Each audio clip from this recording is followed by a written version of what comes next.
प्राचीन दुष्ट देवता ने अचानक दीवार पर टंगे शैतानी सिंह को खींच लिया। दर्द को नजरअंदाज करते हुए उसने अपने माथे में इस मूल हथियार को जबरन ठूंस दिया। उसी पल सूखा और टेढ़ा मेढ़ा सिंह पोषण पाकर धीरे धीरे फैलने लगा। जब दानव ने अपनी आंखें फिर से खोली तो कयामत का तूफान आ चुका था। समुद्र तट पर धूप का मजा ले रहे पर्यटक अचानक डर से चीख उठे। समुद्र से एक राक्षसी हवा उठी जो बर्फीली सर्दी लपेटे हुए उनकी ओर बढ़ी। जब तक लोगों को खतरे का एहसास हुआ बहुत देर हो चुकी थी। अनगिनत बर्फ के कांटे जमीन से फूट पड़े, बिजलियों की गड़गड़ाहट के साथ मानो कोई सेना लॉस एंजल्स पर धावा बोल रही हो। इस अचानक आए मौसमी कहर के सामने इंसान बेबस थे। पलक झपकते शहर बर्फ युग में डूब गया जो दानव के लिए सबसे अनुकूल माहौल था। अब उसे बस घोस्टबस्टर्स के मुख्यालय में मौजूद नरक की मोहर तोड़नी थी और बर्फ का राजा अपनी मरे हुओं की सेना बनाकर दुनिया पर कब्जा कर सकता था। मानव सभ्यता पर खतरे को देख घोस्टबस्टर्स ने तुरंत अपनी टीम को तैयार किया, लेकिन बर्फ के राजा ने उन्हें तुच्छ समझा। वो अकेला वहां पहुंचा और अपनी हरकतों से ऐसी ठंडक फैलाई कि सभी डर से पीछे हटने लगे। इन छोटे मोटे इंसानों को नजरअंदाज कर उसने हाथ हिलाया और मंत्र पढ़ना शुरू किया ताकि नरक की मोहर तोड़कर मरे हुओं की सेना को बाहर निकाले। मजबूरी में घोस्टबस्टर्स ने हिम्मत जुटाकर अपने हथियार सक्रिय किए और 10 लाख वोल्ट का करंट दानव पर छोड़ा। लेकिन ये हमला दानव के लिए कुछ भी नहीं था। उसने हल्का सा जोर लगाया और 10 लाख वोल्ट का करंट बर्फ बनकर टूट गया। संकट के पल में एक शख्स आसमान से कूदा। उसका लिबास बिल्कुल दानव के काल फ्लेम मास्टर जैसा था, लेकिन उसकी आधुनिक स्नीकर्स ने उसकी असलियत बता दी। वो कोई और नहीं बल्कि आलू भैया था। दानव ने उसे एक नजर देखा और समझ गया कि ये फ्लेम मास्टर का वंशज मात्र है। आलू भैया का शर्मिंदगी भरा चेहरा देखकर हंसी भी आई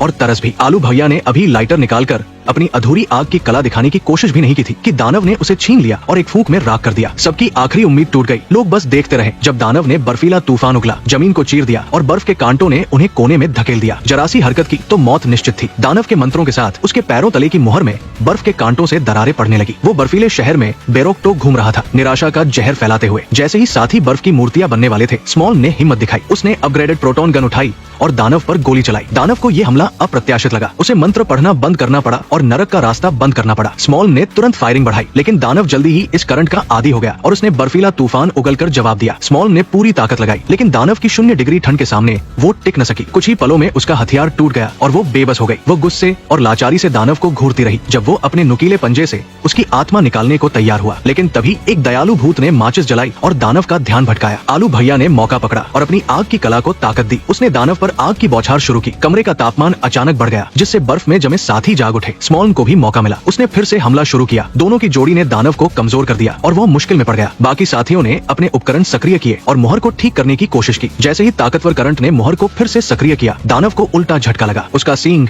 जबरन खींच लिया गया और वो अनिच्छा से चीखता हुआ नरक में गिर गया। मानव दुनिया में फिर से शांति और सुकून लौट आया।